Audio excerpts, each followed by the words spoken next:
और ऐसे ही होता है।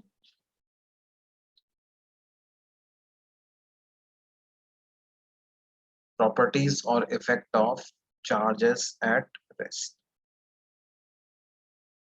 है ना। क्या उनकी प्रॉपर्टीज होती है, किस तरह का वो इफेक्ट प्रोड्यूस करते हैं। इफेक्ट से हमारा मतलब क्या है,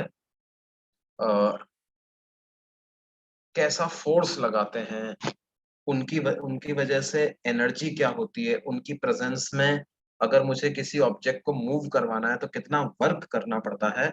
ये सारी बातें इस चैप्टर में हम लोग पढ़ेंगे बच्चों। अच्छा, ये जो चार्ज जो जो शब्द है ना, ये इसका मतलब क्या, व्हाट इज चार्ज। सबसे पहली बात तो हमें यही पढ़ना है कि आखिरकार चार्ज है क्या, व्हाट इज चार्ज। तो बेसिकली क्या है, it is a property of matter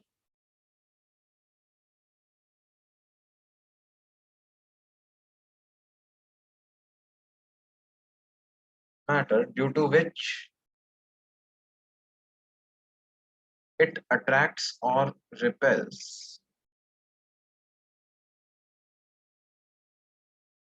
another matter having similar, having same property।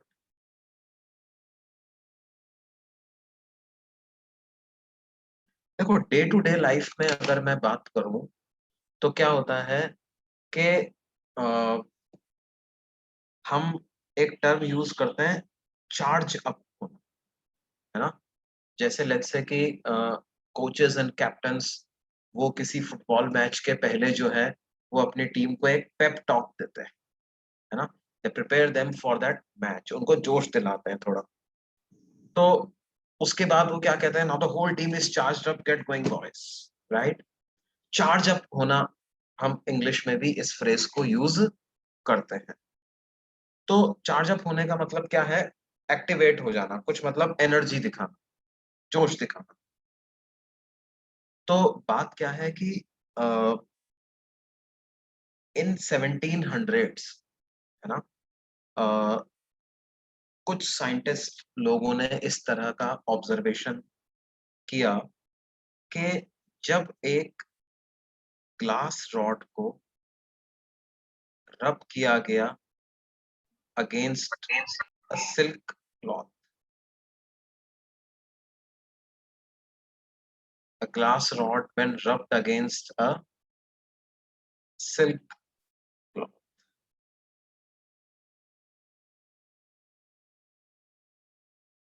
और इस तरह की दो ग्लास रॉड्स हमने ली और उनको सिल्क क्लॉथ के अगेंस्ट रब करके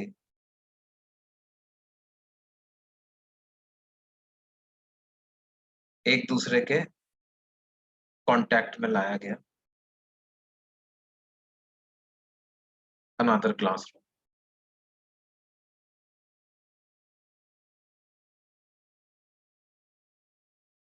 and it was found that ये जो ग्लास रॉड्स हैं ये एक दूसरे को रिपेल करती है, ऐसा पाया। They were found to repel each other.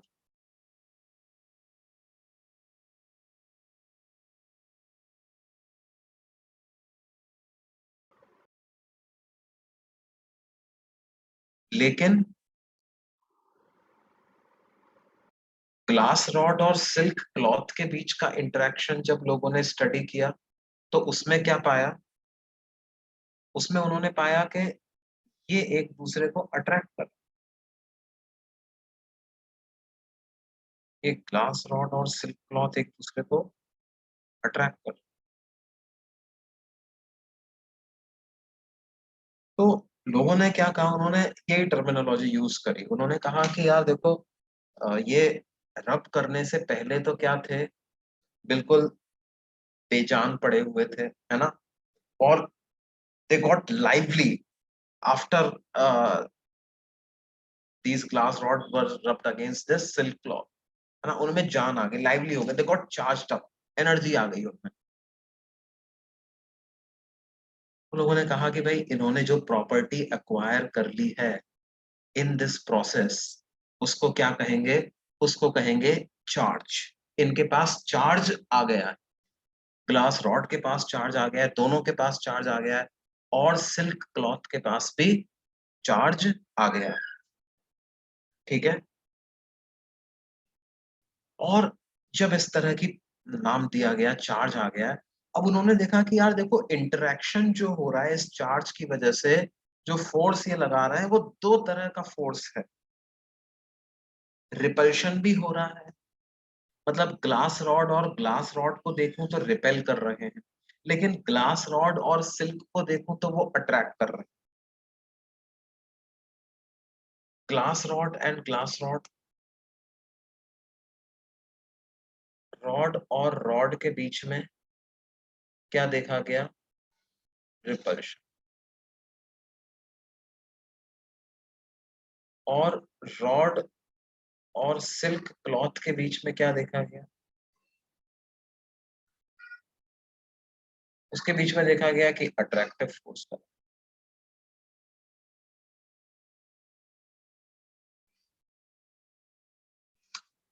अब देखो ध्यान दो, उन्होंने कहा कि यार अगर जैसे जो चार्ज इन ग्लास रॉड के पास आया है, ये ग्लास रॉड तो एक जैसी है, तो इनके पास, और दोनों को ही सिल्क के अगेंस्ट रब किया है, तो इनके पास तो चार्ज सेम आया होगा। ये तो एक रीजनेबल असम्पशन है। लेकिन अगर वैसा ही चार्ज सिल्क क्लॉथ के पास भी आता, तो ग्लास रॉड और सिल्क क्लॉथ भी एक दूसरे को रिपेल कर रहे होते। समझ रहे हो मेरी बात के? जैसा चार्ज जैसा चार्ज ग्लास रॉड्स के पास आया है, वैसा ही चार्ज अगर सिल्क क्लॉथ के पास भी आता, तो ग्लास और ग्लास तो रिपेल करते हैं एक दूसरे को। ग्लास और सिल्क भी तो रिपेल करते हैं। जब तीनों के पास एक जैसी प्रॉपर्टी है, तो तीनों को एक दूसरे पर फोर्स भी सेम जैसा ही लगाना चाहिए। ये बात समझ में आती है सब? लेकिन ऐसा ऑब्जर्वेशन इससे अलग था। ऑब्जर्वेशन ऐसा नहीं था। ऑब्जर्वेशन क्या था? Glass rod and glass rod were repelling, but glass rod and silk cloth were attracting each other. तो इसकी वजह से क्या है, उन्हें ये कंक्लूड करना पड़ा कि this leads to the conclusion that charge is of two types.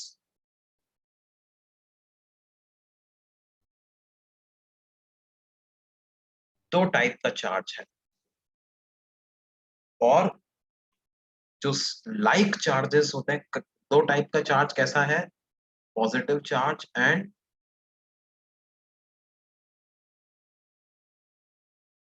Negative charge.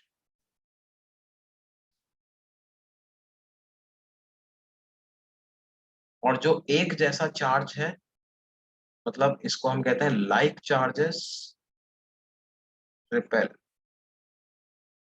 Each other, and unlike charges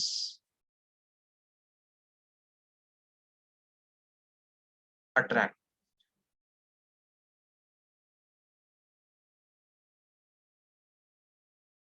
like charges एक दूसरे को रिपेल करेंगे, और अनलाइक चार्जेस एक दूसरे को अट्रैक्ट करेंगे। मतलब पॉजिटिव और पॉजिटिव चार्ज रिपेल करेंगे, इन पे फोर्स रेडियली आउटवर्ड डायरेक्शन में लगे। नेगेटिव और नेगेटिव चार्ज भी एक दूसरे को रिपेल करेंगे, इन पे भी फोर्स रेडियली आउटवर्ड डायरेक्शन में लगेगा। लेकिन पॉजिटिव और नेगेटिव चार्ज जो हैं, ये एक दूसरे को अट्रैक्ट।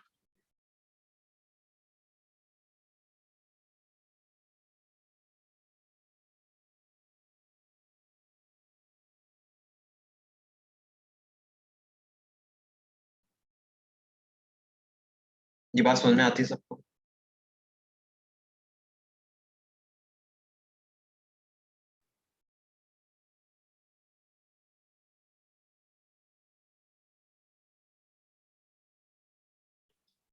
अब देखो क्या है, चार्ज की कुछ और भी प्रॉपर्टीज होती है।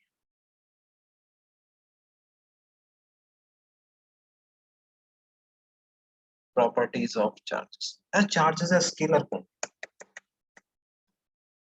Charge is a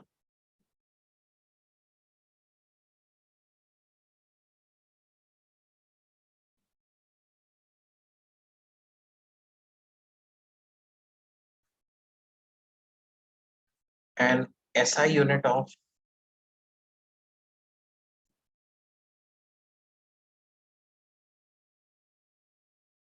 measurement of charges coulomb. And what is 1 coulomb? 1 coulomb is the amount of charge that flows through the amount of charge that flows through any cross section of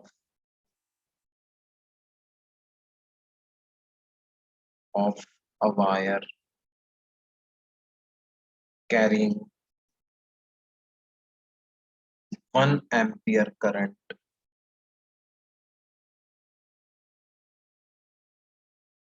in 1 second.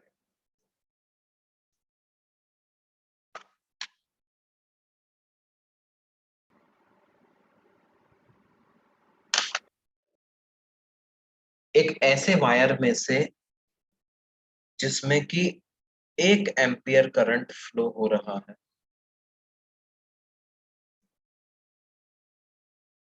ये कोई wire, कितना current flow हो रहा है इसमें? 1 ampere current अगर flow हो रहा है तो इसके क्रॉस सेक्शन से 1 सेकंड में जितना चार्ज निकल जाएगा, what ever that amount is, उसको नाम दिया गया है क्या? 1 कूलम, है ना? 2 सेकंड में 2 कूलम, 3 सेकंड में 3 कूलम। अगर 2 एम्पियर करंट फ्लो हो रहा होता तो आधे सेकंड में ही 1 कूलम होता।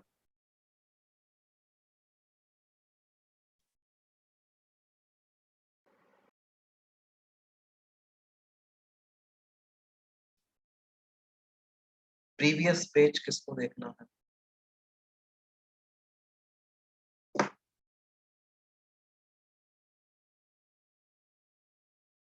प्रीवियस पेज देखना है, देख लो।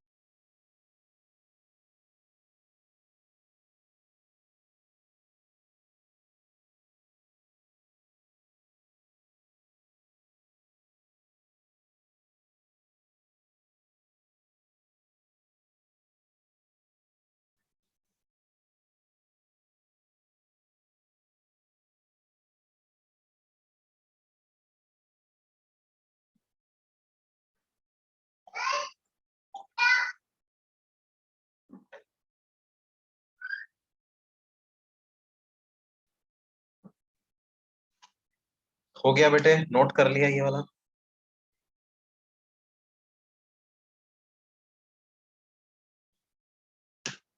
ओके, देखो कूलम की डेफिनेशन क्या है? 1 सेकंड में उस तार में से फ्लो होने वाला चार्ज जिसमें कि 1 एम्पियर करंट फ्लो हो रहा है।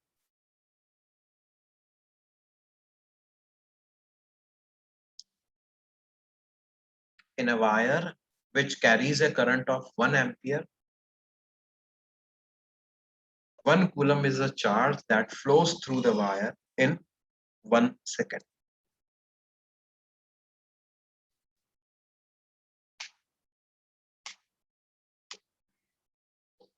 It won't depend on the area of cross section. No, it won't depend on the area of cross section. आप पतला वायर ले लें, उसमें अगर 1 एम्पियर करंट फ्लो हो रहा है तो भी 1 सेकंड में उसके टोटल क्रॉस सेक्शन से जो चार्ज फ्लो होगा वो 1 कूलम ही होगा। आप थिक वायर ले लें, उसमें भी अगर 1 एम्पियर करंट फ्लो हो रहा है तो वहां भी आपको 1 सेकेंड रुकना पड़ेगा। 1 सेकेंड में जो चार्ज फ्लो होगा वो 1 कूलम ही होगा। क्या होगा, जो पतला वायर होगा उसमें चार्ज की स्पीड ज्यादा होगी, ठीक है। जो थिक वायर होगा उसमें चार्ज की स्पीड कम होगी। लेकिन as long as current is 1 ampere in both of them, in 1 second charge भी दोनों में सेम ही फ्लो करेगा।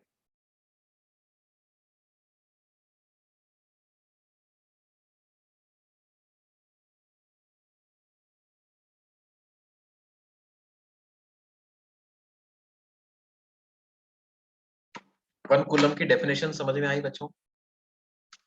ओके, नाउ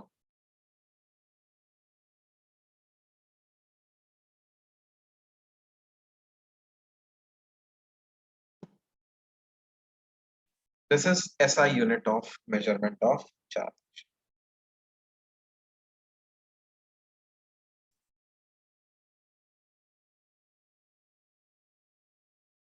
एक और यूनिट होती है चार्ज के मेजरमेंट की, जिसको बोलते हैं स्टैट कूलम। उसको क्या बोलते हैं? Stat coulomb.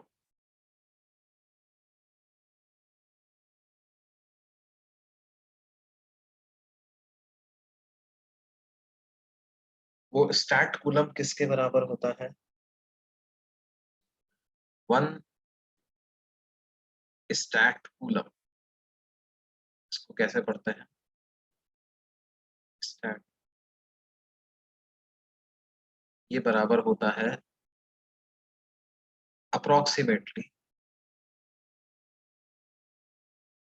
1/3 नैनो कूलम, या 1/3 इंटू 10⁻⁻⁹ कूलम, या अप्रोक्सीमेटली 3.33 इंटू 10⁻⁻10।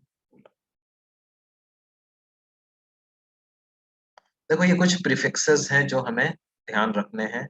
मिली,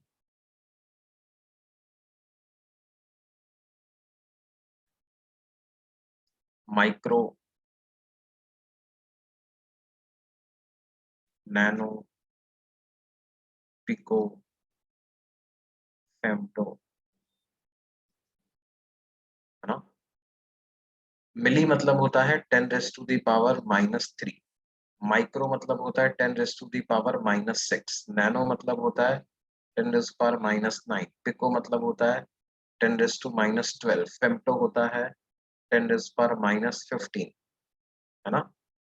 तो जैसे कोई हमसे कहे कि 1 मिली कूलम का चार्ज है, तो 1 मिली कूलम कितना है? 10⁻⁻3 कूलम। 1 माइक्रो कूलम कितना है? 10⁻⁻6 कूलम। 1 नैनो कूलम कितना है? 10⁻⁻9 कूलम। 1 पिको कूलम कितना है? 10⁻⁻12 कूलम। 1 फेम्टो कूलम कितना होगा? 10⁻⁻15 कूलम, ठीक है। वैसे ज्यादातर जरूरत आपको माइक्रो नैनो की पड़ेगी, है ना। बाकियों की तो जरूरत नहीं पड़ेगी, लेकिन क्योंकि अब बात चली है तो इसलिए हमने बता दिया।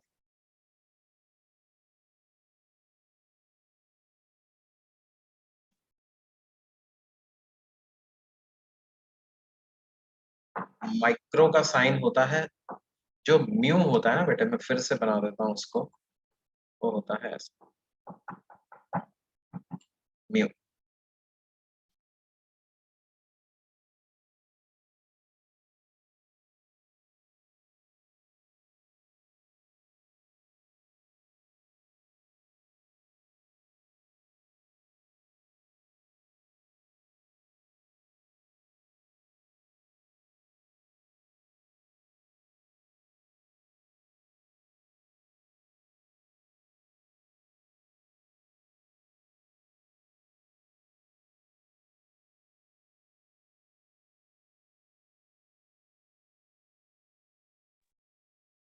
हाँ बच्चों, नोट कर लिया, अगले पेज पे चले भाई।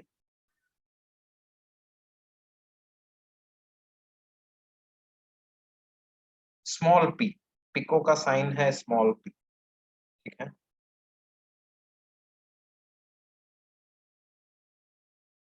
म्यू, म्यू मतलब समझ रहे हो ना, वो जो कोफिशिएंट ऑफ फ्रिक्शन वाला जो होता है, वही वाला साइन, ठीक है। अब देखो, चार्ज स्केलर क्वांटिटी है, एसआई यूनिट कूलम होती है, सीजीएस यूनिट स्टैट कूलम होती है। वन स्टैट कूलम होता है 1/3 नैनो कूलम के बराबर। चार्ज दो टाइप के होते हैं, पॉजिटिव नेगेटिव। लाइक रिपेल करते हैं, अनलाइक एक दूसरे को अट्रैक्ट होते हैं। अच्छा, वैसे वैसे वैसे वैसे चार्ज के बारे में मतलब थोड़ा सा टाइमलाइन का भी हमको आइडिया रहना चाहिए। तो चार्ज के जो ये डिस्कवरी हुई थी कि अरे भाई ये ग्लास रॉड और सिल्क एक दूसरे को अट्रैक्ट कर रहे हैं, और ये ग्लास रॉड, ये कब है, कब कब इस तरह की बातें होना चालू हुई?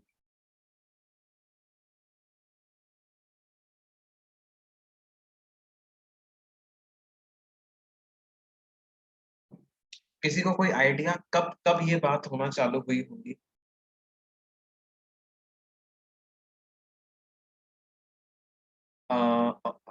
Any guesses? कुछ इंटरेक्शन पे, हाँ मतलब ग्लास ये, मतलब चार्ज की खोज कब हुई, when was charge first discovered? 18th century, बिल्कुल सही, 1700s, बिल्कुल सही, बिल्कुल सही। No no, not in 1500s, not in 1500s, 17th century में, 18th सेंचुरी में चार्ज की खोज हुई।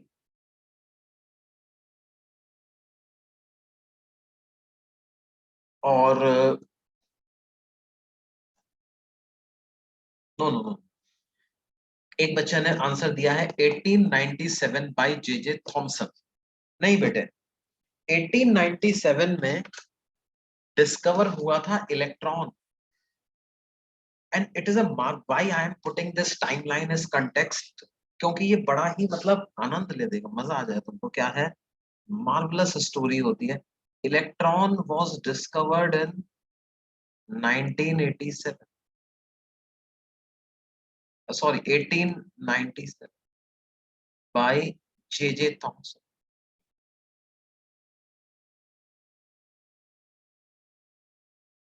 And charge was discovered in 1700।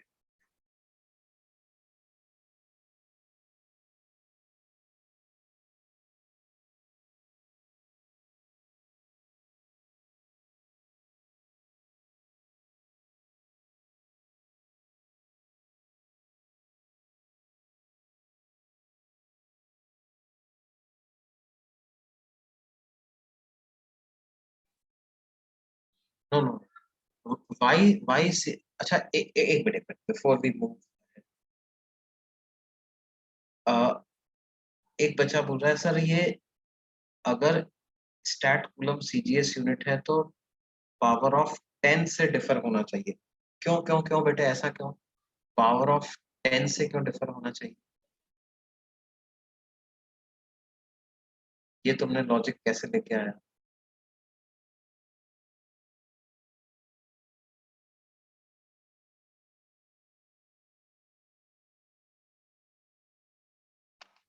It is generally नहीं नहीं नहीं, ऐसा नहीं करना है भैया, जनरली ऐसा थोड़ी ना होता है। जैसे फोर्स जो है, तो फोर्स,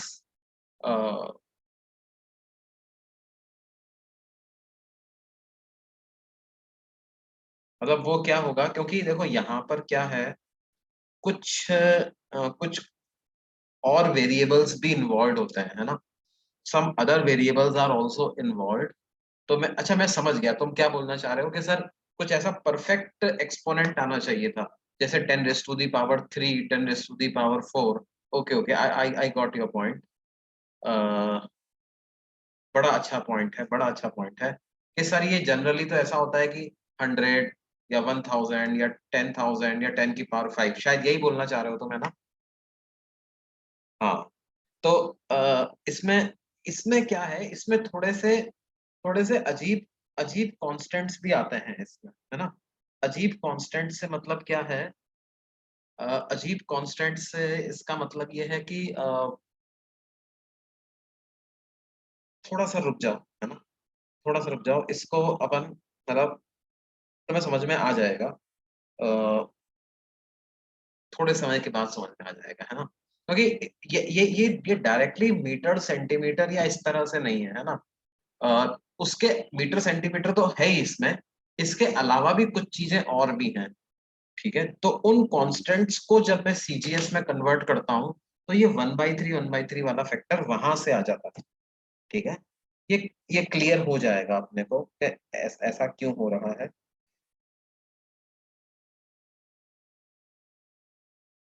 अच्छा, तो देखो इन इन दोनों में गैप कितना है। अच्छा, एक और डाउट बीच में किसी ने पूछा था कि सर नेगेटिव चार्ज और इलेक्ट्रॉन दोनों अलग अलग हैं क्या? मतलब इलेक्ट्रॉन ही तो नेगेटिव चार्ज है, इसमें आप अलग अलग क्या बोल रहे हो कि इलेक्ट्रॉन की खोज 1897 में हुई और चार्ज 1700 में ही डिस्कवर हो गया। अच्छा, एटम की खोज कब हुई?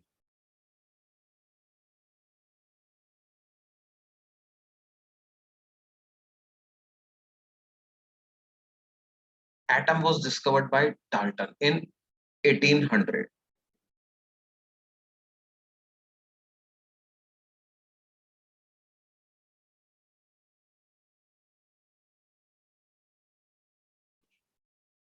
ठीक है, 1800 में डाल्टन डिस्कवर्ड एटम।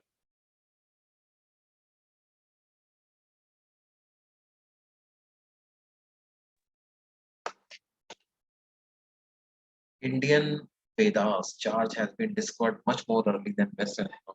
बेटे, हो सकता है बेटे, देखो लेकिन क्या है, might be true, might be true. मैं इसको गलत भी नहीं बोल रहा और मैं इसको सही भी नहीं बोल रहा हूँ, है ना। लेकिन अभी अपन जो बात कर रहे हैं वो किसकी बात कर रहे हैं? अभी अपन एक तरीके से मॉडर्न फिजिक्स की बात कर रहे हैं ना।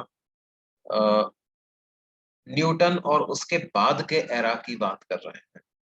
अगर वो डिस्कवर हुआ भी होगा तो क्या था? It is kind of a science which got lost somewhere, and there may be reasons of it getting lost। हमारी खुद की इग्नोरेंस हो सकती, या हमें प्रिजर्वेशन की अच्छी टेक्निक्स नहीं पता थी, या अटैक भी हो सकते हैं, कुछ मैलिफाइड इंटेंशंस ऑफ फॉरेनर्स भी हो सकता है। ठीक है, बट द पॉइंट इज कि हम उस चीज को डिस्कवर कर भी पाएंगे। उसके लिए क्या होगा, हमें मतलब एक अलग अलग डायमेंशन में जाना पड़ेगा, अलग डायरेक्शन में जाना पड़ेगा। अरे अलग डायरेक्शन से मतलब क्या है? आपको ये सिलेबस सिलेबस का चक्कर छोड़ करके, and you will have to dig into those very rare manuscripts and very traditional old libraries. और हमारे ऊपर तो कई बार अटैक हुए, तो मतलब पहले सेंट्रल एशिया से अटैक हुए, फिर यूरोप से हुए, तो प्लंडरिंग हुई, तो वो वेल्थ जो है वो कहाँ है, वो स्क्रिप्ट्स कहाँ है? आधी अधूरी है होंगी अभी हमारे पास।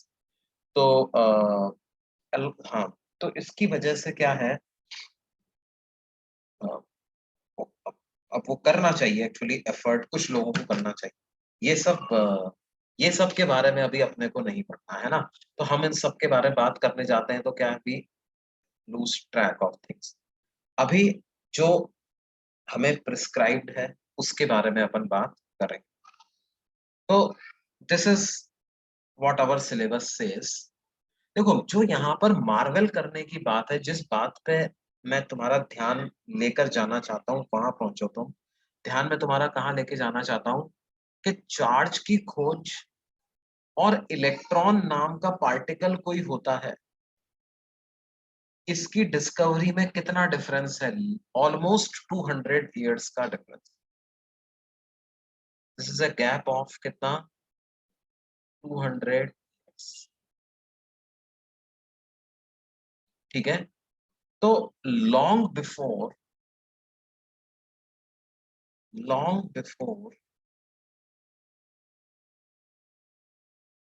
Atom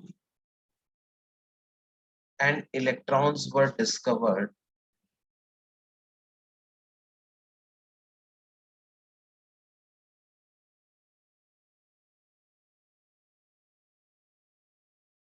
effects of charge were known to the world। Charge का इफेक्ट क्या होता है ये दुनिया को पता था। इस चीज से पहले के सारे के सारे जो मैटर है वो एटम से मिलके बने हुए हैं। एटम्स जो हैं वो इलेक्ट्रॉन, प्रोटॉन और न्यूट्रॉन से मिलकर के बना हुआ है। इन सबसे पहले लोगों को ये पता था कि मैटर के पास एक प्रॉपर्टी होती है जिसको चार्ज कहते हैं। उस समय पे ये नहीं पता था कि ये चार्ज इलेक्ट्रॉन की वजह से ही आ रहा है। बस उस समय ये पता था, लोगों ने एक्सपेरिमेंट किया। एक्सपेरिमेंट करने के बाद एक नए तरह का फोर्स एक्सपीरियंस किया लोगों ने, और उसके बेसिस पर उन्होंने ये कहा कि भाई क्या है, ये चार्ज नाम की कोई प्रॉपर्टी होती है। ठीक है।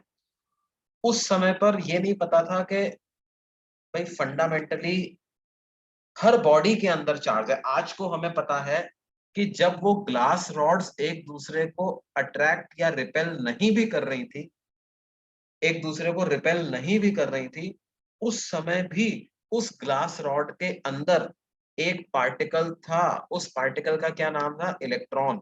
और ऐसे कई इलेक्ट्रॉन्स उस ग्लास रॉड के अंदर थे। उस ग्लास रॉड के अंदर ऐसे कई प्रोटॉन्स थे। ठीक है। But this discovery that finally charge का जो कंट्रीब्यूटर होता है वो इलेक्ट्रॉन और प्रोटॉन नाम के फंडामेंटल पार्टिकल्स होते हैं, ये डिस्कवरी बहुत देर से हुई। उसके पहले तक, उसके 200 साल पहले ही ये बात की खोज हो चुकी थी कि क्या है, चार्ज नाम की एक प्रॉपर्टी मैटर के पास होती है जिसकी वजह से अट्रैक्टिव और रिपल्सिव फोर्स लगता। ठीक है। तो वो धीरे धीरे करके क्या था, चार्ज के बारे में step by step, layer by layer, it's like peeling off an onion, उसको लेयर बाय लेयर हम खोलते जाते हैं, पता लगाते जाते हैं अरे भाई इसके अंदर और क्या क्या है। तो ये जो लेयर थी चार्जेस के बारे की, वो लेयर में सबसे पहले इलेक्ट्रॉन वगैरह की खोज तो बाद में हुई। सबसे पहले तो ये पता चला कि अरे भाई चार्ज होता है। ठीक है। इस मैटर के अंदर कुछ ऐसा है, इसके पास चार्ज आ गया, रब करने पे इसके पास चार्ज आ गया। आज को because we know that there is electron, हमारे लिए बड़े आश्चर्य की बात नहीं है। क्यों आश्चर्य की बात नहीं? हमें पता है भैया क्या हुआ होगा, जब ग्लास रॉड को हमने सिल्क क्लॉथ के अगेंस्ट रब किया तो क्या हुआ, इलेक्ट्रॉन्स का ट्रांसफर हो गया। पहले वो न्यूट्रल थे, ग्लास रॉड के अंदर इलेक्ट्रॉन और प्रोटॉन की संख्या बराबर थी, सिल्क क्लॉथ के अंदर भी इलेक्ट्रॉन और प्रोटॉन की संख्या बराबर थी। जब रब किया तो क्या हुआ, इलेक्ट्रॉन का ट्रांसफर हुआ।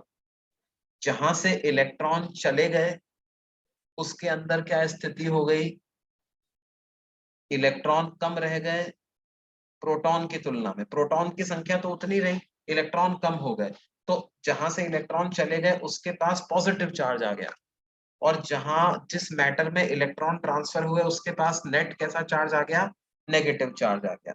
This is the current mechanism which we know at present, right. उस समय पर ये मैकेनिज्म नहीं पता था, उस लोगों को कहा गया रब करने से ये चार्ज आ गया है। ठीक है। अब चार्ज की प्रॉपर्टीज लोगों ने लिस्ट करना स्टार्ट किया, भाई चार्ज की क्या क्या प्रॉपर्टीज होगी। ठीक है। तो आज के हिसाब से हम इसकी बात करेंगे। एक ये बात तुम्हें समझ में आई ना, चार्ज बेसिकली आता कैसे है। कोई भी बॉडी, एनी न्यूट्रल बॉडी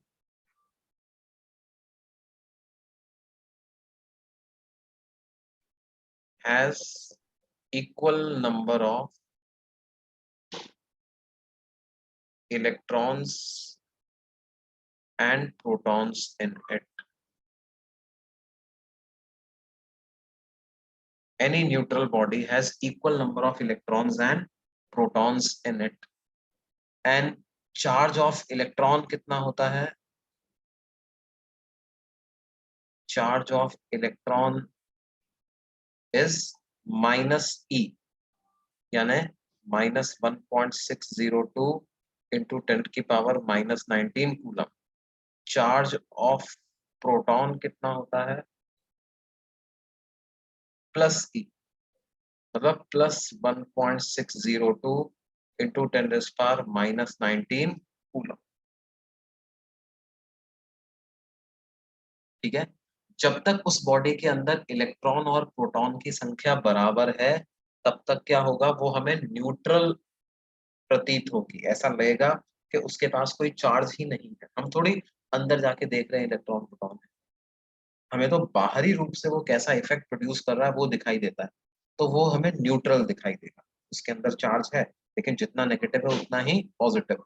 अब अगर आपको उसे पॉजिटिव चार्ज देना है तो क्या करो, देखो, दो तरीके आप कर सकते थे, या तो उसमें प्रोटॉन ऐड कर दो या उसमें से इलेक्ट्रॉन निकाल दो, है ना। अब बात क्या है, अगर एनर्जी के हिसाब से अपन बात करें तो प्रोटॉन को ऐड करना या प्रोटॉन को निकालना बहुत ही मुश्किल होता है इन कंपैरिजन टू इलेक्ट्रॉन को ऐड करना या इलेक्ट्रॉन को निकालना। ठीक है, तो from a neutral body,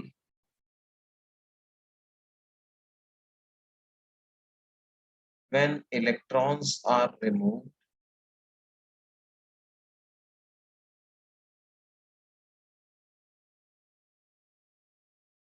it acquires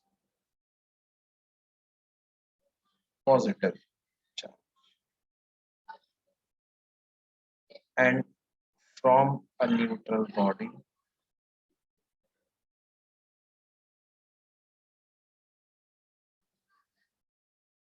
when electrons are added, इसको हम ऐसे लिख लेते हैं, to a neutral body, when electrons are added, it acquires negative।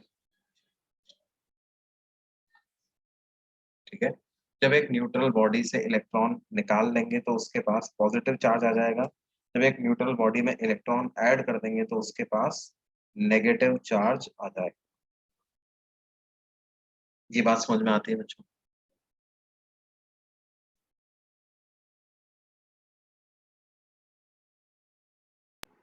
ये वैल्यू ऑफ -e और +e कैसे आई? ये मिलिकन्स ऑयल ड्रॉप एक्सपेरिमेंट से पहले चार्ज और मास का रेशो पता चला, फिर बाद में चार्ज पता चला। वो वाला एक्सपेरिमेंट भी हम लोग पढ़ेंगे, है ना। जे थॉमसन ने कैसे इलेक्ट्रॉन की खोज करी, मिलिकन्स ऑयल ड्रॉप एक्सपेरिमेंट क्या था, उसके बारे में अपन पढ़ेंगे बाद।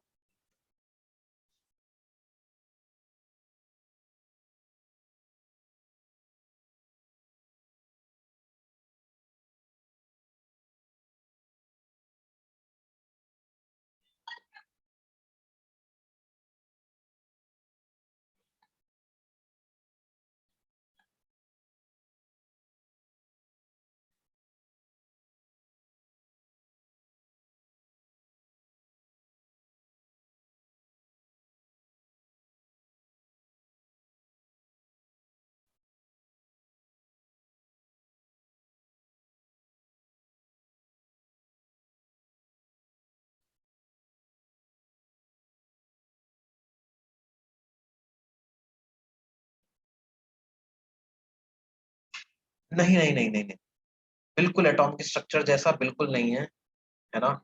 बस ये शुरू के 10-15 मिनट हैं जो थोड़े से तुम्हें एटॉमिक स्ट्रक्चर जैसे लग सकते हैं। ज्यादा से ज्यादा हो सकता है कि पहला लेक्चर तुम्हें एटॉमिक स्ट्रक्चर जैसा लगे, बाकी बहुत अलग है, बहुत इंटरेस्टिंग है, बहुत शानदार है, बिल्कुल आनंद वाला जगह, बहुत बढ़िया।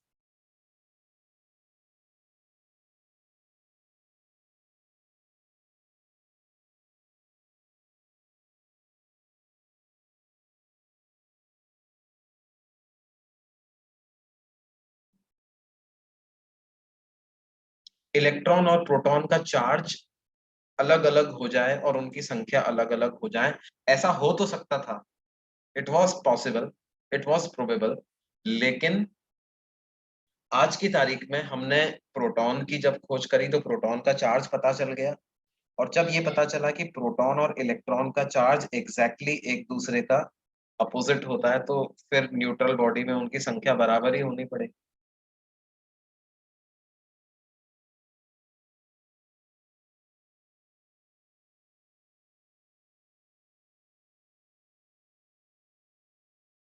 अभी पता चला है ये, अभी मतलब देखो, प्रोटॉन की खोज तो और देर में हुई है ना, मतलब साइंस की दुनिया में 100 साल तो मतलब क्या है। जो खोज 1920 में हुई उसे मॉडर्न फिजिक्स बोलते हैं,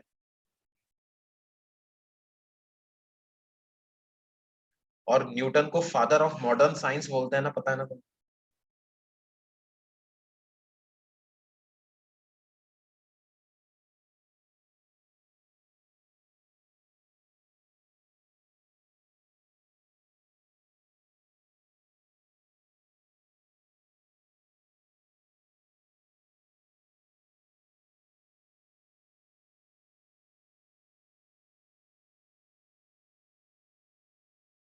negative charge and electron is one and the same, नहीं बेटे, negative charge and electron are not one and the same thing, है ना। Negative charge and electron are not one and the same thing. Negative charge का मतलब क्या है? If a body has negative charge, it means in that body number of electrons are more than number of protons, and if a body has positive charge, it means number of electrons are lesser than number of protons।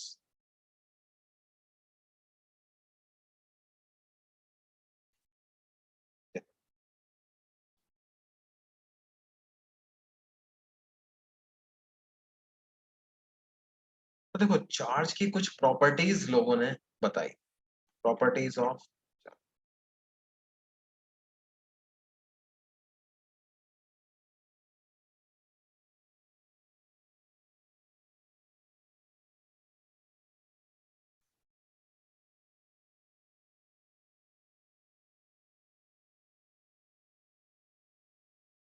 Electron एक, हाँ, मतलब अगर मैं fundamental level पे बात करूं तो हम जिन पार्टिकल से मिलकर के बने हुए हैं, तो उसमें से इलेक्ट्रॉन वो छोटा पार्टिकल होता है जिसके पास नेगेटिव चार्ज होता है।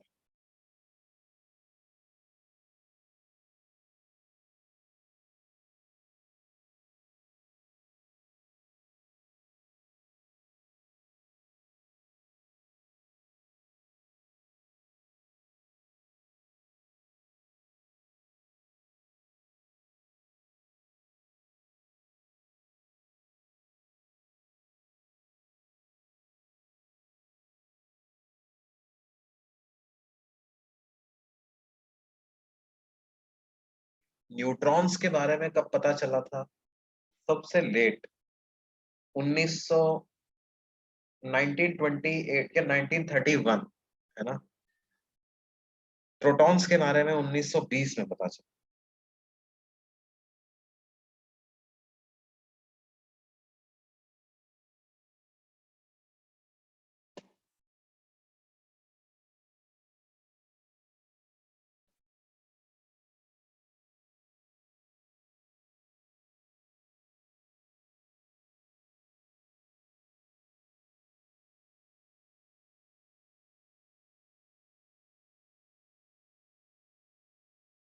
हाँ बिल्कुल पता चल सकता है। अभी तुमने सुना होगा कि कुछ लगभग 7-8 साल पहले हिग्स बोसॉन के बारे में पता चला। Higgs boson.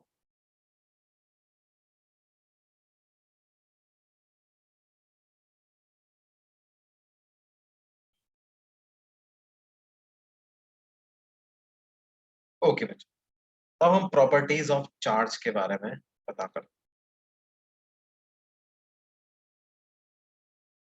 पहली प्रॉपर्टी जो चार्ज की होती है वो होती है चार्ज इज क्वांटाइज्ड।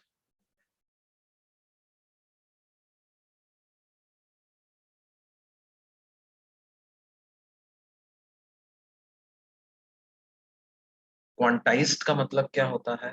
देखो, क्वांटाइज्ड का मतलब अपन कुछ इस एग्जाम्पल के थ्रू समझते हैं।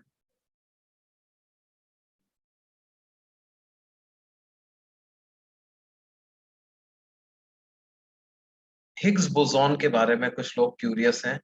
वो वो भी एक फंडामेंटल पार्टिकल होता है जिससे कि दुनिया बनी हुई है। 1940 में देवर पेयर ऑफ साइंटिस्ट जिन्होंने ये सजेस्ट किया एक मॉडल ऑफ यूनिवर्स, जिसको स्टैंडर्ड मॉडल ऑफ यूनिवर्स बोलते हैं।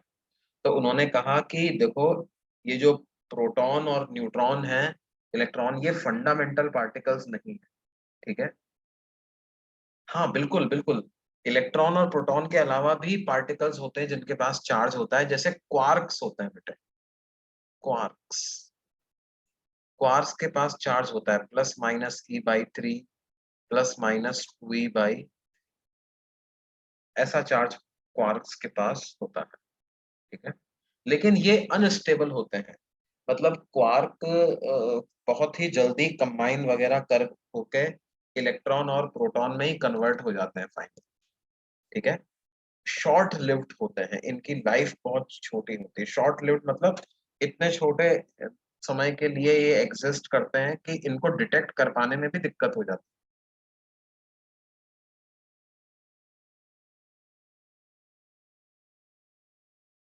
अनस्टेबल होते हैं।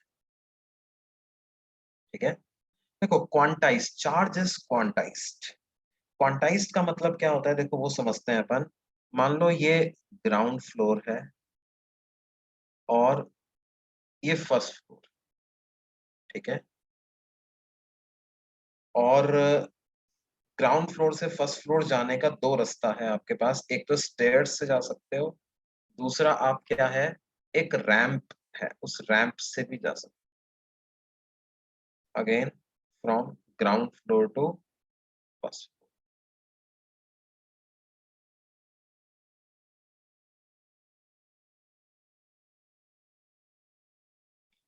तो देखो क्या होगा कि जब आप ग्राउंड से फर्स्ट फ्लोर स्टेयर्स के थ्रू जा रहे होगे ना, तो जो भी आदमी स्टेयर्स के थ्रू जा रहा है उसकी हाइट फ्रॉम ग्राउंड सरफेस को हम बोल सकते हैं कि वो हमेशा कैसी रहेगी, इट विल बी क्वांटाइज्ड। क्यों? Because height from ground surface it will be integral multiple of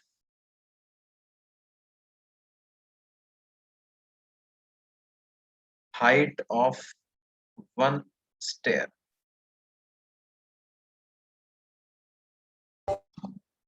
एक सीढ़ी की हाइट का ये इंटीग्रल मल्टीपल होगा। ठीक है।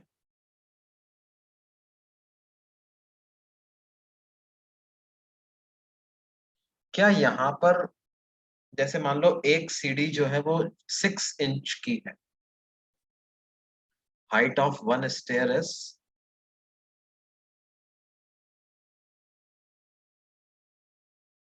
Is let's say 6 inch. तो ये जो आदमी होगा इसकी हाइट क्या हो सकती है, या तो वो 6 इंच पे होगा, या 12 इंच पे होगा, या 18 इंच पे होगा। 6n, इसकी हाइट को मैं क्या लिख सकता हूँ, 6n, इतना इंचेस उसकी हाइट। जबकि जब वो रैंप पे खड़ा है ना, तो उसकी हाइट कुछ भी हो सकती है। उसकी हाइट कितने भी इंच हो सकती है, उसकी हाइट 10 इंच भी हो सकती है,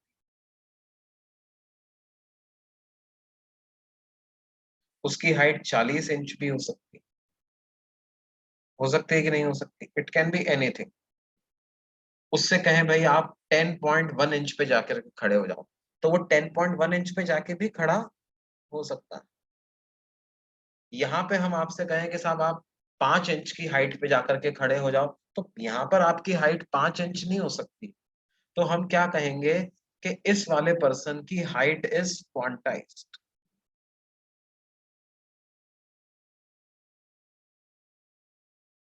किसी भी फिजिकल क्वांटिटी के क्वांटाइज होने का मतलब क्या है कि वो किसी पर्टिकुलर नंबर के किसी पर्टिकुलर वैल्यू का होल नंबर या इंटीग्रल मल्टीपल ही हो सके, तो उसको क्या कहेंगे? क्वांटाइजेशन।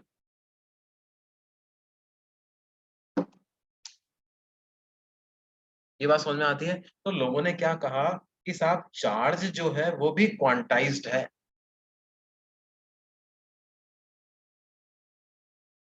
कितना क्वांटाइज्ड है? Q सिर्फ एन ई के बराबर ही हो सकता है। Q can only be equal to N E, मतलब where E is electronic charge 1.602 into 10 की पावर -19 कूलम। मतलब चार्ज कितना हो सकता है? या तो ±1.602 इंटू 10 की पावर -19, या चार्ज हो सकता है ±3.204 इंटू 10 की पावर -19, या चार्ज हो सकता है प्लस माइनस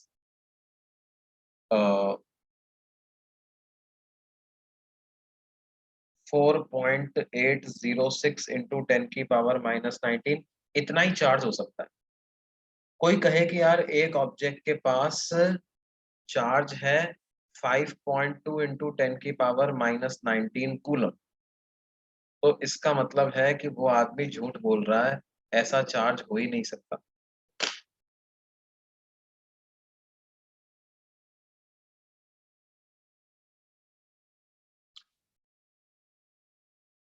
ये मैंने लिखा है शॉर्ट लिव्ड।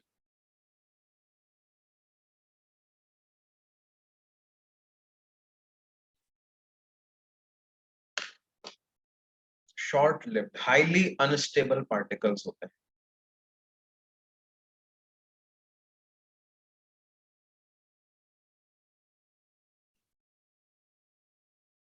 अच्छा, ये मैंने क्यों लिखा है? ये मैंने इसलिए लिखा है, एक बच्चे ने डाउट पूछा था कि सर क्या इलेक्ट्रॉन और प्रोटॉन के अलावा भी कोई ऐसे पार्टिकल्स होते हैं जिनके पास चार्ज होता है?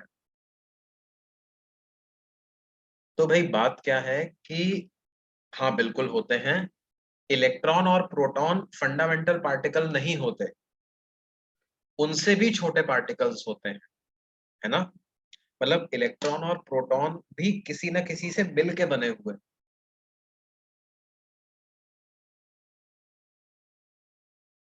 ठीक है? इलेक्ट्रॉन और proton they are also not fundamental particles, उनसे भी छोटे पार्टिकल्स होते हैं जिनसे मिलकर के इलेक्ट्रॉन और प्रोटॉन्स होते हैं, वो क्वार्क्स होते हैं। और भी कई सारे होते हैं उनमें, उनमें से एक एग्जाम्पल क्वार्क्स का।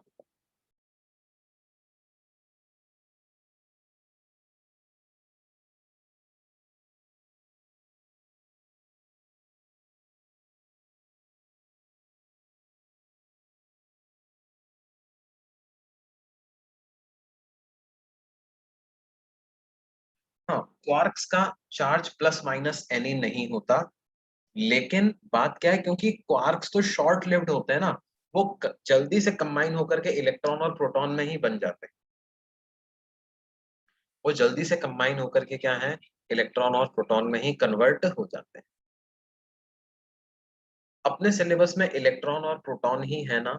हाँ बेटे देखो, आप देखोगे कि अपने सिलेबस में जो फिजिक्स है वो लगभग लगभग 1940 तक की ही फिजिक्स, उसके बाद की फिजिक्स हमारे सिलेबस में नहीं।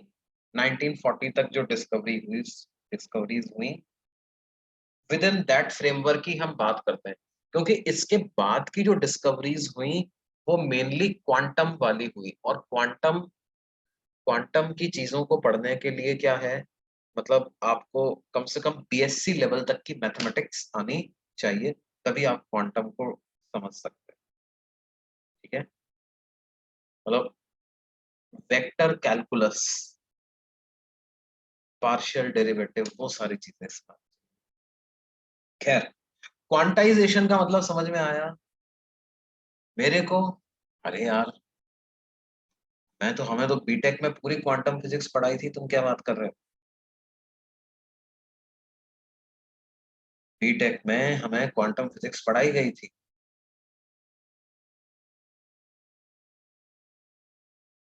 एक बुक आती है Arthur Beiser, that Arthur Beiser book is a book of physics, but that was, वो कई सारे इंजीनियरिंग कॉलेजेस के, आईआईटीज के फर्स्ट ईयर के सिलेबस में होती।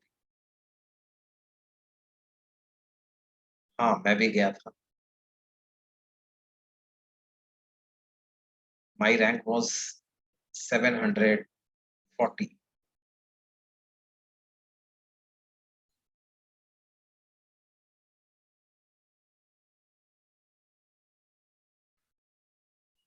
IIT JEE rank.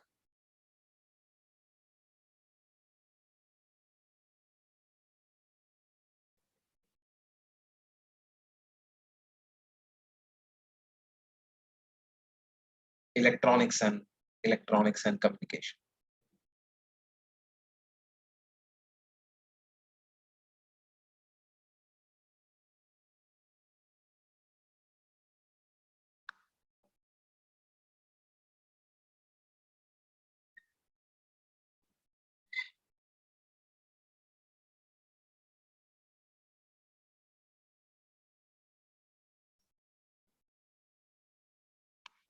देखिए,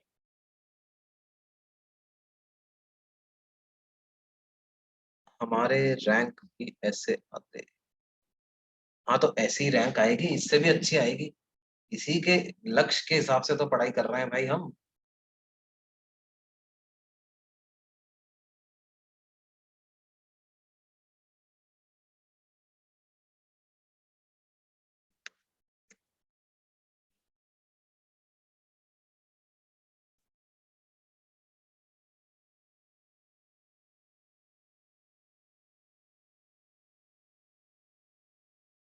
तुम्हारे जैसे कई बच्चों को हमने पढ़ाया है जिनकी अच्छी रैंक आई है।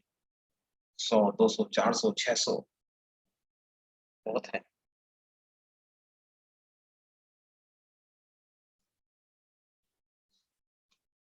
तो देखो, अब बात करते हैं। Let us concentrate on the process and the result will follow. ठीक है, ध्यान देते हैं। हम किसकी बात कर रहे थे। तो अच्छा, ये क्वांटाइजेशन वाली प्रॉपर्टी समझ में आ गई आपको। चार्ज इज क्वांटाइज्ड, है ना। Charge is quantized. I hope this is clear to everybody, है ना। और वो क्वांटाइज्ड क्यों है, जाहिर सी बात है, क्योंकि इलेक्ट्रॉन्स के एक्स्ट्रा होने से या इलेक्ट्रॉन्स की कमी होने से ही चार्ज होता है। तो भाई ऐसा तो नहीं है कि आप 1.5 इलेक्ट्रॉन निकाल लोगे किसी में से, है ना। या तो एक इलेक्ट्रॉन निकालोगे, या दो निकालोगे, या तीन निकालोगे। इस वजह से चार्ज क्वांटाइज होता है। अगली प्रॉपर्टी जो चार्ज की होती है, वो होती है charge is invariant. Charge is invariant.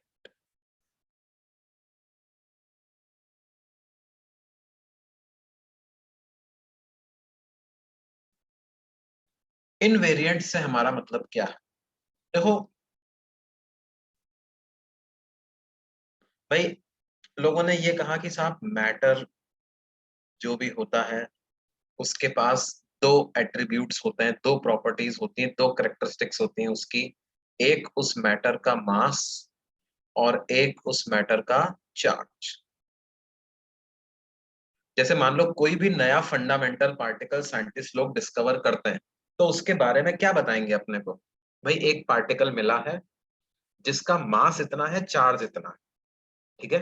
Fundamental particles के बारे में इन्हीं दो एट्रीब्यूट्स के टर्म्स में बात होती है। फिर उसी से आगे डिसाइड होगा कि आगे ये इसका बिहेवियर कैसा कैसा होगा। अब बात क्या है कि इन 1905 Einstein gave a special theory of relativity और उस स्पेशल थ्योरी ऑफ रिलेटिविटी में आइंस्टाइन ने ये बताया कि भाई जो पार्टिकल्स हैं उनका मास स्पीड के साथ वेरी करता है। ये फॉर्मूला आइंस्टाइन ने दिया, जहां पर एम नॉट होता है rest mass of a particle,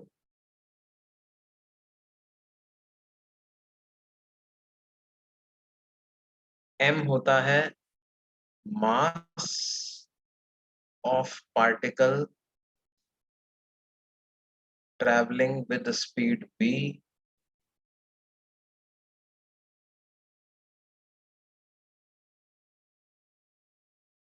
c होती है speed of light.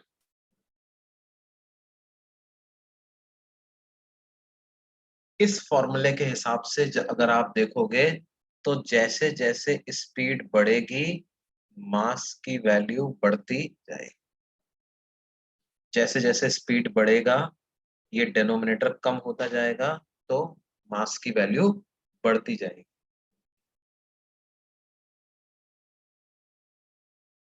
This was one of the results of special theory of relativity given by Albert Einstein इन 1905।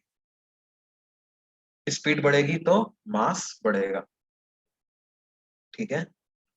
अब हालांकि ध्यान दो कि ये जो फॉर्मूला होता है, ये फॉर्मूला मतलब एक तरीके से इररेलेवेंट होता है for normal objects. Normal objects मतलब ऐसे ऑब्जेक्ट जो कि स्पीड ऑफ लाइट के कंपैरिजन में बहुत कम स्पीड से चल रहा है। For V very small in comparison to the speed of light, जब किसी पार्टिकल की स्पीड जो है वो लाइट की स्पीड की तुलना में बहुत कम है, तो हम कह सकते हैं कि उसका मास हमेशा एम नॉट ही रहता है, और जो कि होता भी है। ठीक है।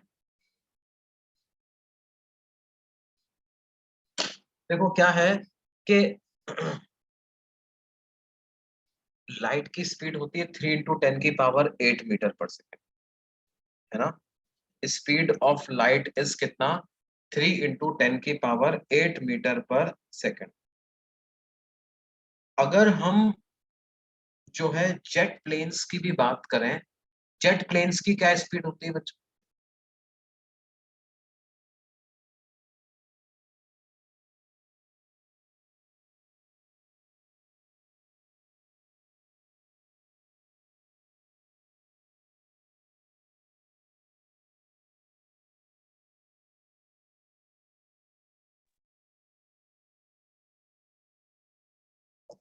है ना, लाइट की स्पीड के लगभग उनकी स्पीड होती है ना।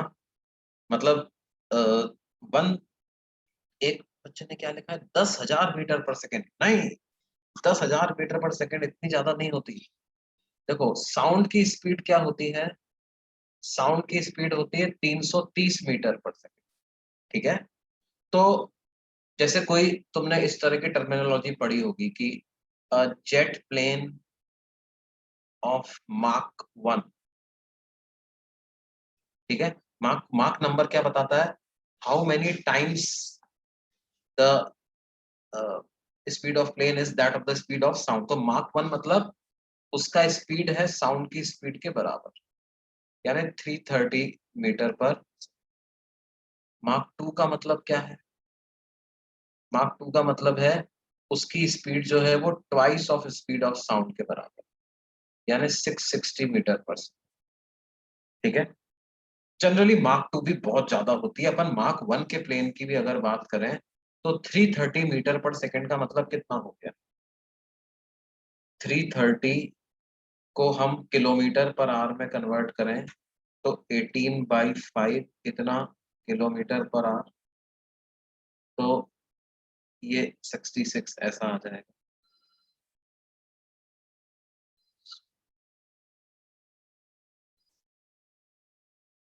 इतना किलोमीटर पर आवर से वो चल रहा हो।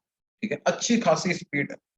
ठीक है, 1188 किलोमीटर पर आवर, ठीक ठाक स्पीड है। ठीक है।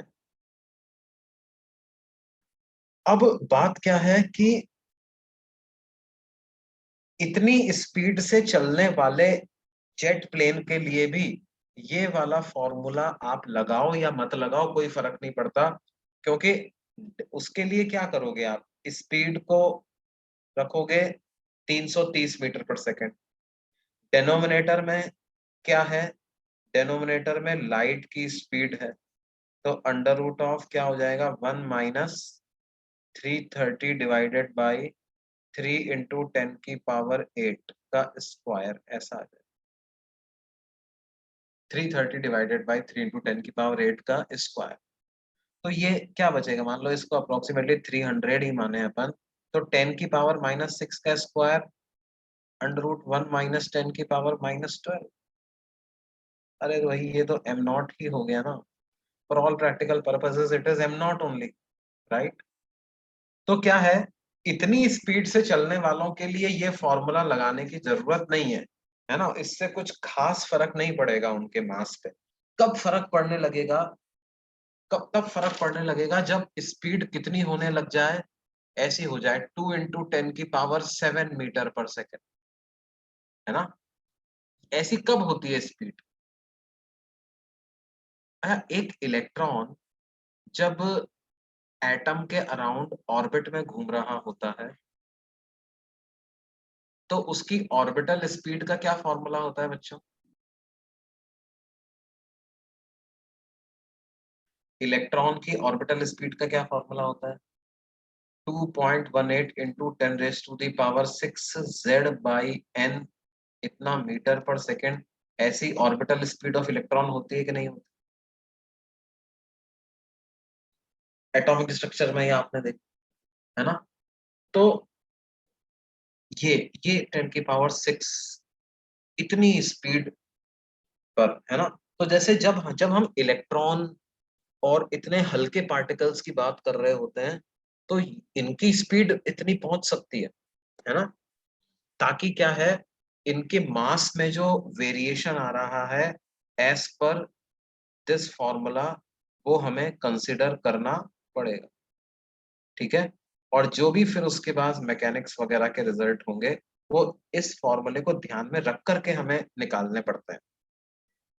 अब हमें सिर्फ इतना सा समझना है, चार्ज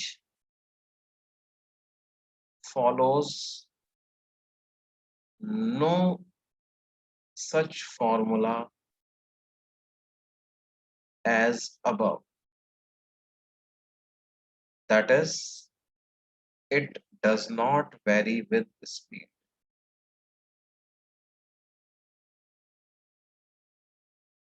चार्ज स्पीड के साथ वेरी नहीं करता, charge does not very with speed, ये होता है चार्जेस इनवेरिएंट का मतलब, ठीक है। देखो मास और चार्ज क्योंकि दोनों ही फंडामेंटल प्रॉपर्टी हैं,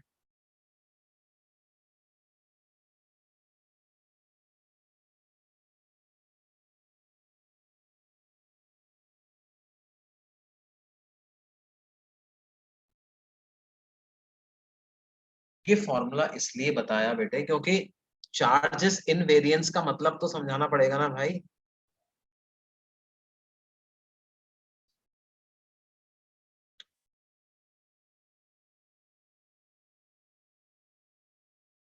चार्जेस इनवेरिएंट का मतलब तो समझाना पड़ेगा ना बेटे, क्या होता है इनवेरिएंट मतलब, क्या वेलोसिटी के साथ वेरी नहीं करता, तो करना ही नहीं चाहिए। कौन करता है वेलोसिटी के साथ वेरी, कौन करता है, मास वेलोसिटी के साथ वेरी करता है, लेकिन चार्ज वेलोसिटी के साथ वेरी नहीं करता, ठीक है। ये कैसे पता चला कि चार्ज ये फॉलो नहीं करता, ये बिल्कुल अब पता चला।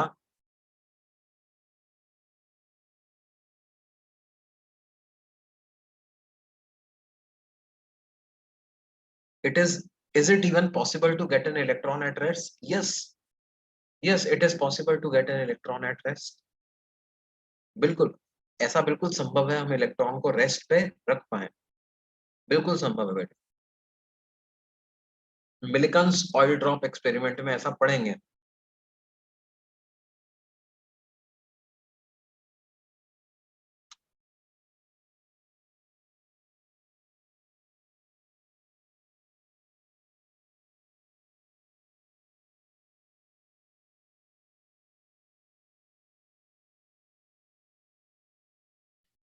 एक स्टूडेंट ने डाउट पूछा, उसका जवाब मैं बता रहा हूँ।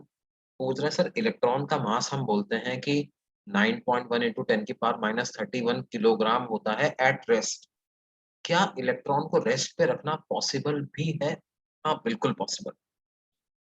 इलेक्ट्रॉन को रेस्ट पे रखना बिल्कुल पॉसिबल है, by applying electric field, vacuum conditions generate करके बिल्कुल पॉसिबल है कि इसको रख सकते।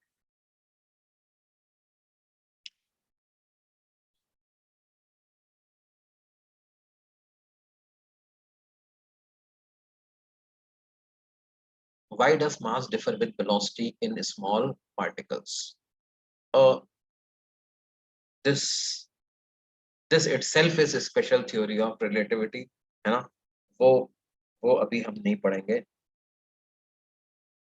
वो उसके लिए क्या है, हमको कुछ अलग अलग पढ़ना पड़ेगा, ठीक है?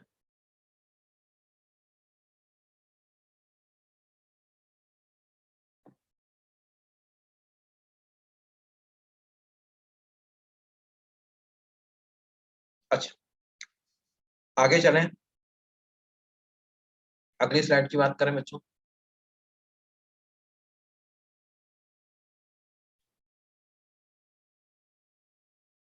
देखो, आखिरी property of charge, third property of charge, वो क्या है? Charge is conserve.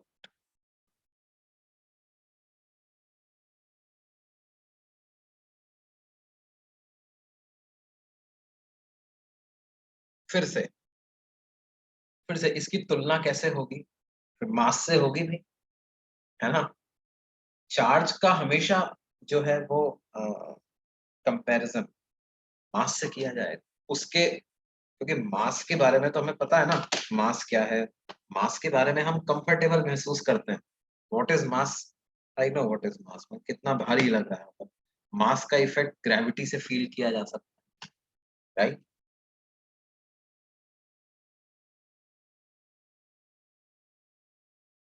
Charge is conserve. तो फिर से मास के बारे में मैं बात करूं, क्या मास भी कंजर्व रहता है क्या?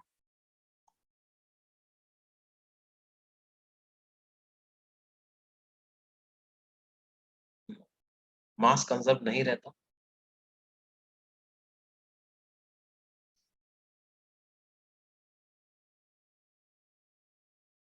कुछ बच्चे कह रहे हैं नहीं रहता, कुछ बच्चे कह रहे हैं रहता है। अच्छा, आप लोगों ने ऐसी इक्वेशन देखी है क्या? E equal to M C square.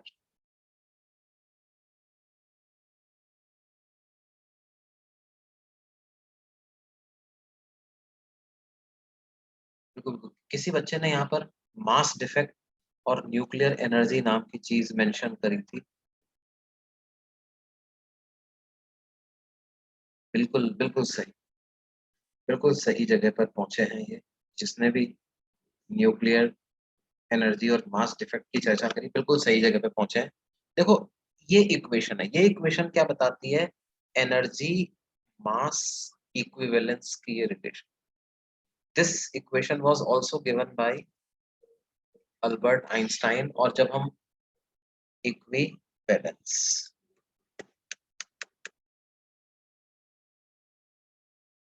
इस इक्वेशन को भी हम डिराइव करने वाले हैं। इस चैप्टर में नहीं डिराइव करेंगे, not in this chapter, in later chapters. जब हम मॉडर्न फिजिक्स पढ़ेंगे, है ना, तब हम इस इक्वेशन को डिराइव करेंगे फोटो इलेक्ट्रिक इफेक्ट नाम के चैप्टर में।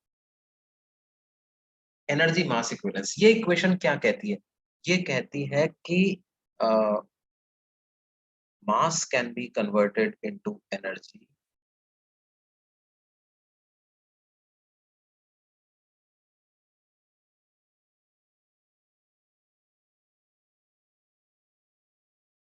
इस इक्वेशन का डेरिवेशन हम मॉडर्न फिजिक्स नाम के चैप्टर जब पढ़ेंगे तब करेंगे।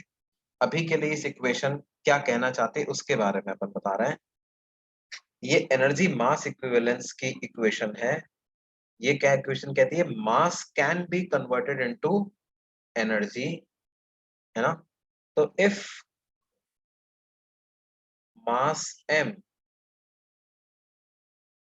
gets converted into energy,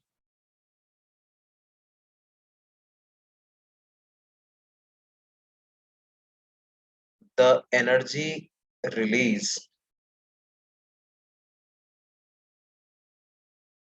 is equal to mc square. कितनी एनर्जी रिलीज होगी बच्चों? mc स्क्वायर के बराबर की energy release. When mass gets converted into energy, mc square के बराबर की एनर्जी रिलीज होगी। ऐसा कई न्यूक्लियर फिजन फ्यूजन रिएक्शंस में देखा जाता है, रेडियो एक्टिव रिएक्शंस में भी ऐसा देखा जाता है। जैसे मान लो ए एक न्यूक्लियस है, वो बी और सी में डिके हो रहा है, फिजन हो रहा है उसका, ठीक है। तो उसमें क्या देखा जाता है कि mass of products is lesser than mass of reactants, ऐसा देखा जाता है। Mass of products is lesser than mass of reactants. और जो इनके मास में जो डिफरेंस है वो कहाँ गया भाई? वो कहाँ गया? तो the difference of mass gets converted into energy, it gets released in form of energy in this reaction. ये बात समझ में आती है? तो ये बात, ये जो इक्वेशन है energy mass equivalence, this was also given by Albert Einstein. लेकिन उन्होंने क्या कहा कि in any type of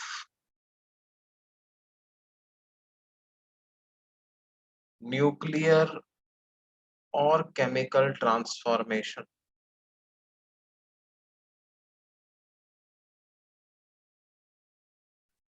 in any type of nuclear or chemical transformation, charge remains conserved.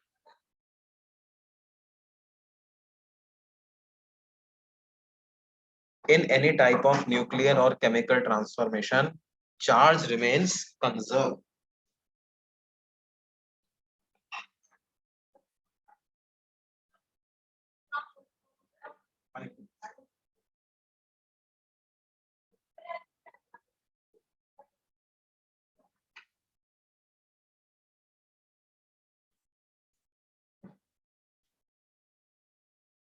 Previous page देख लो भाई, है ना। तो जो मैं बात बता रहा हूँ वो क्या बात बता रहा हूँ कि किसी भी तरह का केमिकल या न्यूक्लियर ट्रांसफॉर्मेशन हो, उसमें क्या होता है बच्चों? चार्ज कंजर्व रहता है।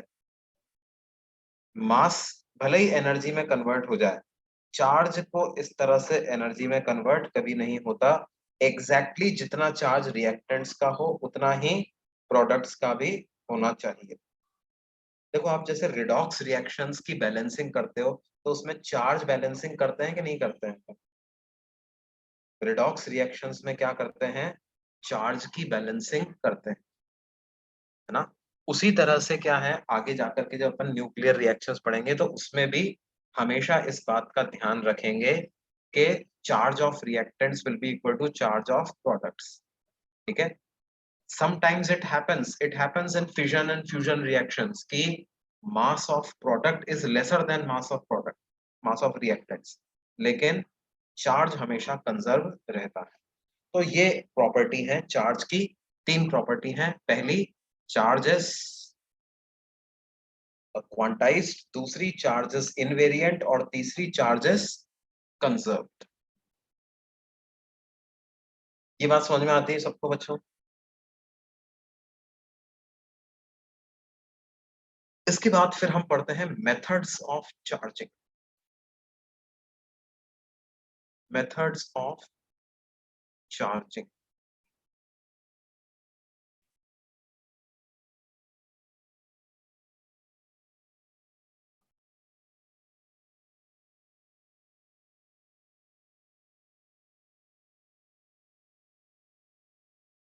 देखो ये क्या होता है,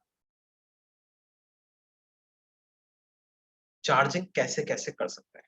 देखो जितने भी मेथड्स ऑफ चार्जिंग हम पढ़ेंगे, उन सब में एक ही फंडामेंटल अप्रोच होगी। क्या? आपको इलेक्ट्रॉन को एनर्जी सप्लाई करनी है ताकि इलेक्ट्रॉन उस सरफेस से बाहर आ सके, या एक सरफेस से बाहर आकर के दूसरे सरफेस में जा सके। तो जिस सरफेस से इलेक्ट्रॉन बाहर आएगा उसके पास नेगेटिव चार्ज आ जाएगा, और जिस सरफेस में इलेक्ट्रॉन जाएगा उस सरफेस के पास नेगेटिव चार्ज आ जाएगा। तो पहला मेथड ऑफ चार्जिंग होता है चार्जिंग बाय फ्रिक्शन। अब अलग अलग तरीके से हम एनर्जी सप्लाई करेंगे। चार्जिंग बाय फ्रिक्शन, इसमें क्या है, मैकेनिकल वर्क करके हम एनर्जी को सप्लाई कर रहे हैं। मैकेनिकल वर्क की मदद से एनर्जी को सप्लाई कर रहे हैं। तो कैसे, इसका एग्जांपल क्या है, ग्लास रॉड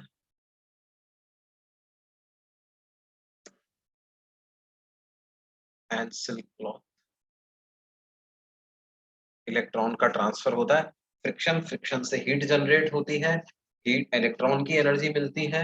और हाँ, हमें suitable choice of suitable materials is necessary.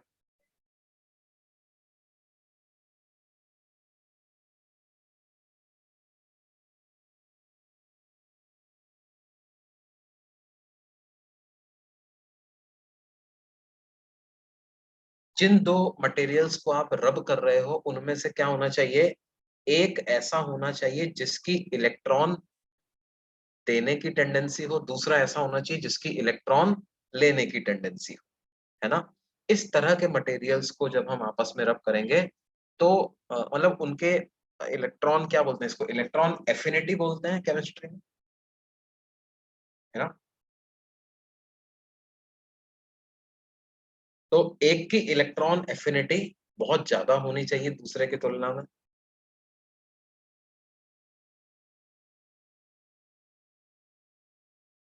तब जाकर के इलेक्ट्रॉन का ट्रांसफर होगा। दूसरा जो मेथड होता है चार्जिंग का, वो होता है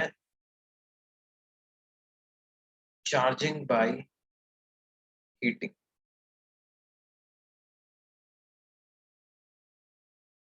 जनरली चार्जिंग बाय हीटिंग जो है ऐसा मेटल्स में होता है। Metals, when heated to sufficiently high temperature, emit electrons and get positively charged.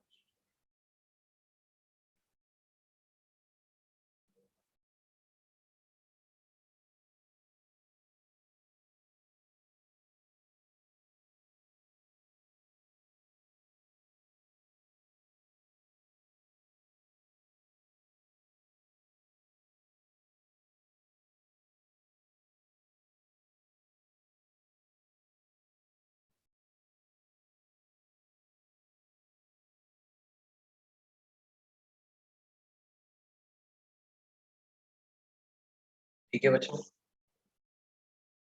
फिर इसके अलावा थर्ड टाइप जो होता है वो होता है by photo electric.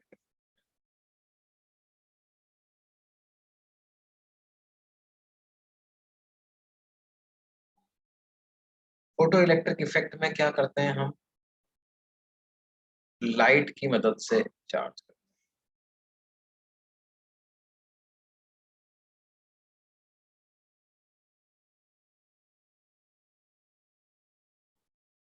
When light of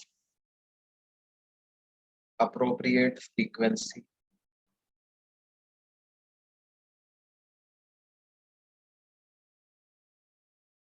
appropriate frequency का मतलब क्या है, greater than threshold is incident on metal, electrons are emitted from।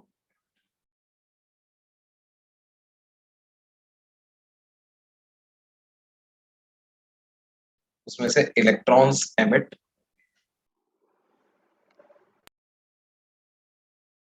ये बात समझ में आती है। तो this is what photo electric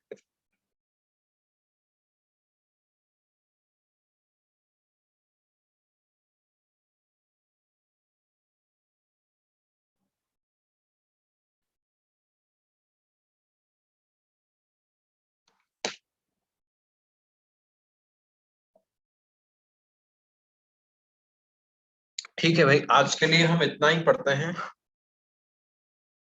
बाकी अगली क्लास में कंटिन्यू करेंगे।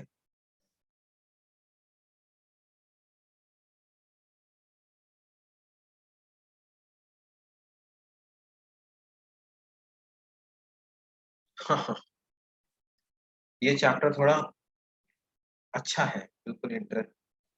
अब कुछ लोग मुझे कह रहे थे सर, जब ऐसा बोलते हैं चैप्टर अच्छा है, ऑप्टिक्स का डिस्कशन करना है। Sir, is radiation emission of charge? No बेटे, radiation is not emission of charge, radiation is emission of electromagnetic waves, energy in form of electromagnetic waves.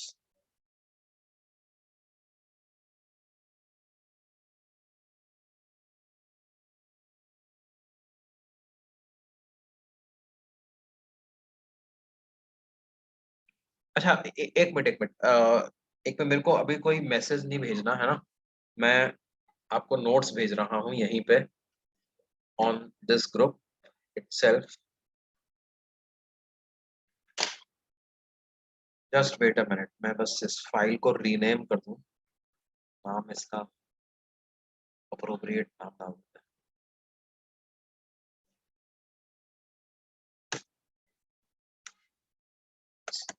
underscore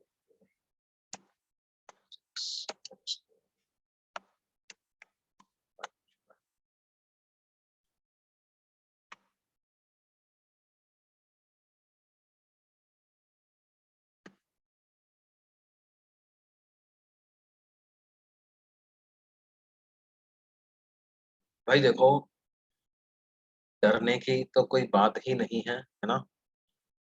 और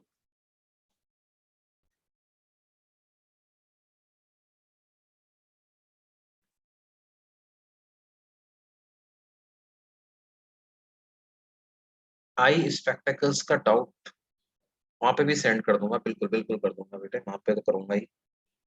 आई स्पेक्टेकल्स का डाउट बताने वाले थे, अरे हाँ एक डाउट था। वो उसके यार, वो मैंने कहीं पर उसको एक्सप्लोर तो नहीं किया,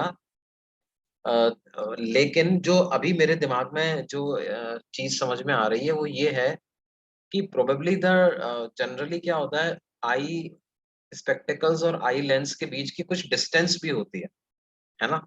बिल्कुल, मतलब वो थोड़ी उनके बीच में गैप भी होता है।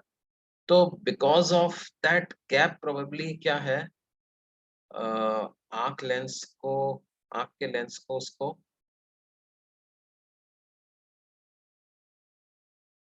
एडजस्ट करने में दिक्कत होती है, but I will get back to you with the proper answer, है ना। मैं, तुम उसी क्वेश्चन की बात कर रहे हो ना कि,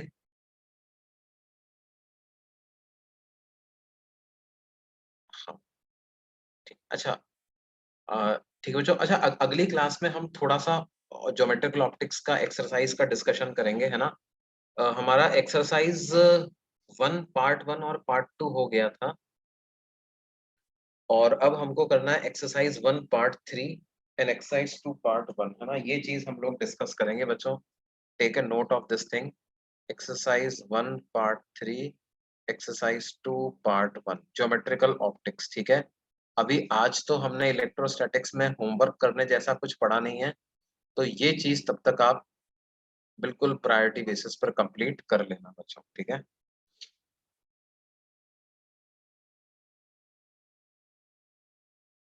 हाँ बेटे, बिल्कुल बिल्कुल बिल्कुल, इस चैप्टर के लिए क्या है, अपन बताते जाएंगे। आज तक जितना हमने पढ़ा है, जैसा कि तुमने देखा होगा, कोई फॉर्मूला वगैरह आज हमने नहीं पढ़ा है, तो आज का चैप्टर पूरी तरह से थ्योरेटिकली था। आज का तो जो इसको तुम रिवाइज कर लो, यही तुम्हारा सफिशिएंट है ना।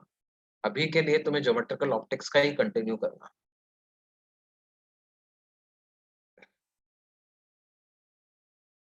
अच्छा, एक बच्चे डाउट पूछ रहे, sir can you explain the difference between particle nature and wave nature? हाँ, ये किस कंटेक्स्ट में पूछ रहे हैं आप? लाइट के कंटेक्स्ट में ही पूछ रहे हैं कि?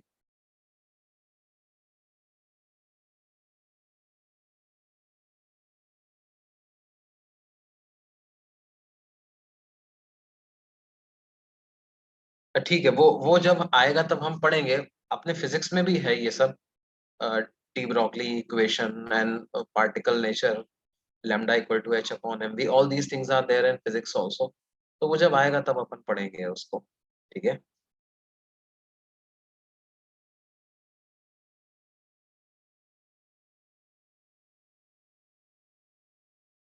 ठीक है बच्चों, तो फिर अगले लेक्चर में मिलते हैं। अभी के लिए वी टेक लीव।